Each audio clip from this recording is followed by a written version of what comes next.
Stay tuned to the end of the video to find out what my next topic video will be about. Timing is everything in the wrestling industry. It could mean the absolute best timing, which has led to some of the best and most exciting moments in pro wrestling, such as Kofi Mania, Mike Tyson at Mania 14, the rise of AEW, and so on. It could also mean the absolute worst timing, which, as we'll learn from our topic today, could absolutely derail someone's push. Setbacks such as injuries, suspensions, and firings are just some examples of things that can really screw with plans a lot. All that time and energy put into setting up stories and feuds only for it to go right out the window. It's good for me because it gives me a lot of what if scenarios to talk about for this channel, but bad for the wrestlers it affects. One wrestler in particular that seemingly got affected the worst by absolute bad timing was Finn Balor. Balor seemed destined to do amazing things based on how he was presented during his main roster debut, but now looking back on his run since then, things for him have been fine. Like, it hasn't been terrible for him, it could have been a lot worse. It just feels like he hasn't set the world on fire like it was built up to be when he first debuted. And the point where just about everyone agrees that Finn's career changed forever was what happened to him at SummerSlam 2016. So in this video, I'm gonna ask the question everyone has been asking. What if what happened with Finn Balor that night didn't happen? What if Finn Balor got his expected push as the main event guy of Raw? What if Finn Balor didn't get injured in 2016? But first, some context.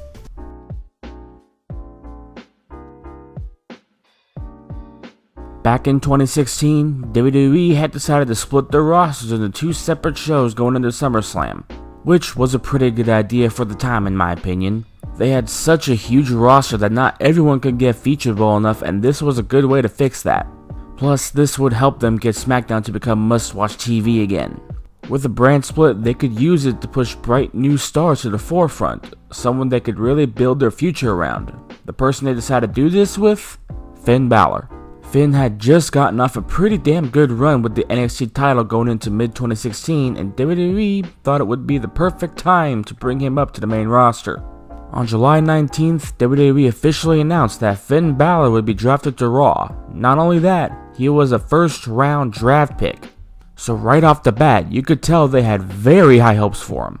So much so that they had him face Seth Rollins at SummerSlam the following month to determine the first ever Universal Champion.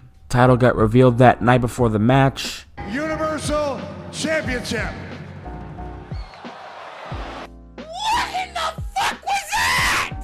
Finn and Seth put on a barn burner in which Finn shocked everyone and won the match to become the inaugural champion.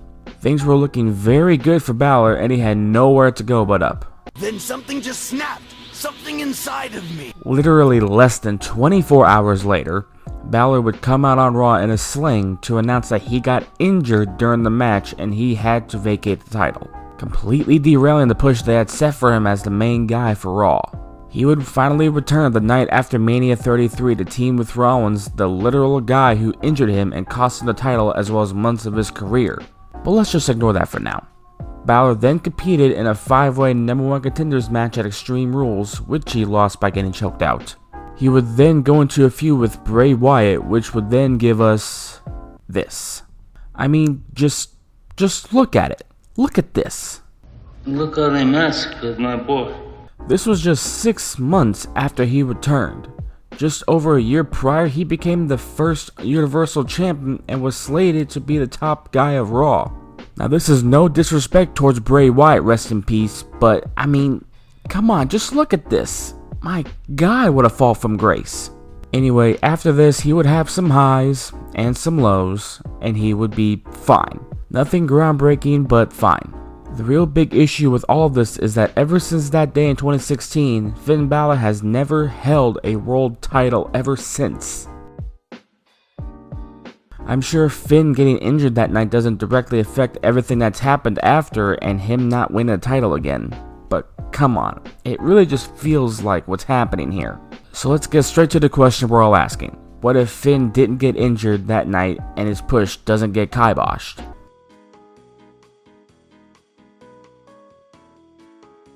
Y'all, I have looked all over the internet, and for the life of me, I cannot find any concrete plans for Finn Balor in 2016 following his title win. So there will inevitably be some fantasy booking in this video. I will try not to go too far deep into fantasy booking because this isn't what this video is about, but it's gonna happen a bit. If you guys want me to dive deeper into fantasy booking this, maybe I can do a video down the line. Okay, so SummerSlam 2016. Finn Balor still wins just like he did in our timeline, but his shoulder survives the powerbomb into the barricade. Whether he takes the move differently or Seth doesn't hit the move at all, whatever. As far as regular main event talents go, Raw had Seth Rollins, Roman Reigns, Kevin Owens, and Chris Jericho. I'm sure they could make more, but at that time, that's what they had. I feel like Finn would have his biggest feuds with Rollins and Owens through the rest of the year. I'm sure he would do open challenges or mini feuds with guys like Sami Zayn, Rusev, or someone from the New Day during that time too. Now in our timeline, Goldberg ended up winning the Universal title heading into WrestleMania 33 to defend it against Brock Lesnar. That match never needed the title in my opinion, but that's not what we're here to talk about. The question is, would Goldberg still get the title going into Mania? Knowing how WWE runs things, most likely, but I don't think he'd win it from Finn Balor. I think they would have someone take the belt off of Balor to then drop it to Goldberg. My prediction? It'd be Kevin Owens. They were obviously high enough on him to put the title on him in our timeline. Wouldn't surprise me if they did the same thing here. Balor should hold it at least past Survivor Series. Then he could drop the belt to Owens before the end of the year and do some sort of rematch with the stipulation at the Royal Rumble. Then Owens can drop it to Goldberg at Fastlane just like in our timeline. Obviously this isn't what I would do with the title, but this is WWE we're talking about here. So next step, what does Balor do at Mania 33? Goldberg and Lesnar still fight for the title, Owens and Jericho still break up, Roman still has his lackluster main event against Undertaker, and Rollins still has a falling out with his Papa H. So who's left for Finn Balor to face at Mania? If we're not going to change any other matches on the card, I have an idea. How about the guy he feuded with in NXT for about a year? How about Samoa Joe? Christian elbow up, off the middle, Joe just walks away and said, catch me another day, brother. Those two have always put on great matches, and it would be really nice to see them have one of them at WrestleMania. Not to mention, it would make the most sense storyline-wise. Hell, Balor could enter the Rumble match after losing his rematch with Owens that night, and Joe cost him the Rumble. Their Mania 33 match could even just be the start of the feud. They could stretch it throughout the summer if the story is told right. I would have the feud involve Lesnar and the Universal title going into SummerSlam if I had any say in the booking power in that company, but I don't, so all we can do is dream sadly.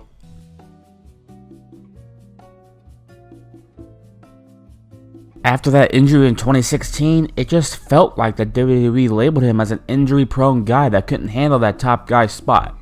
I'm sure that's not true, but there's not much evidence over the last 6 years that supports their case. So, as logic would dictate, if the injury didn't happen, Finn wouldn't be labeled as an injury-prone guy. Finn Balor would be kept in the main event spot even after dropping the Universal title. I could see him going into mid to late 2017 feuding with Brock Lesnar for the Universal title. If we want to be dreamers, he could even be the one to take the title from Brock.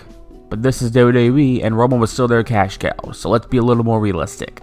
Based on what the Universal title scene looked like in our timeline, I don't think Finn would realistically get another Universal title run until sometime in 2019 during Seth Rollins' run. And that's best case scenario to be honest.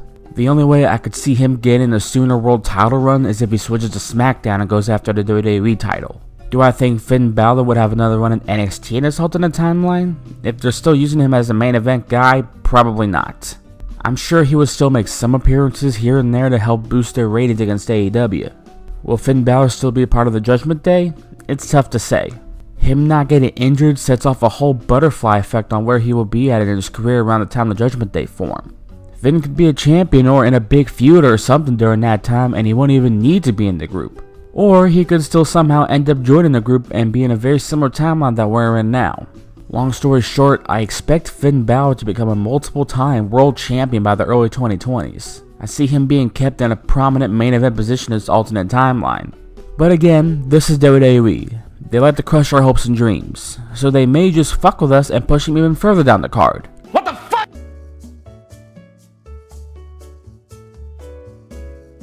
To make this clear, I'm not saying Finn Balor is in a bad position in WWE at the moment. He's doing some good shit with Judgment Day, and as of writing this, just had a killer world title feud with Seth Rollins.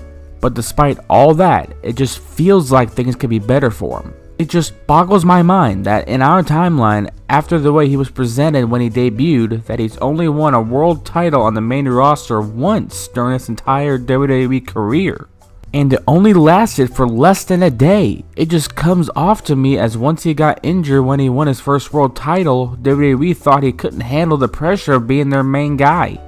It's not your fault that you are so useless. Finn Balor is a hell of a wrestler and a hell of a character. What happened to him at SummerSlam 2016 absolutely sucked, and I'm sure changed his career. Now, every time that Finn loses a match, has a lackluster feud, or anything bad happens to him, people ask themselves what if he didn't get injured that night in 2016. Maybe he wouldn't have lost this match, or be where he is now, or whatever. It's always interesting to have this discussion, and I'm sure we'll keep discussing it for years to come. Thank you all again for your support, and especially for your patience. I've finally moved into my new place, and I'm starting to get settled in. I'm hoping it means that I can start posting videos more often. With this, I am glad to say I have already begun working on my next topic video, and it should be out soon. This next topic is another pretty controversial one, featuring a pretty controversial wrestler in our current landscape. It's an event that practically defined the year 2014 in the wrestling world. If this event didn't happen, it would cause some pretty massive changes and butterfly effects in our current wrestling industry. The next video topic is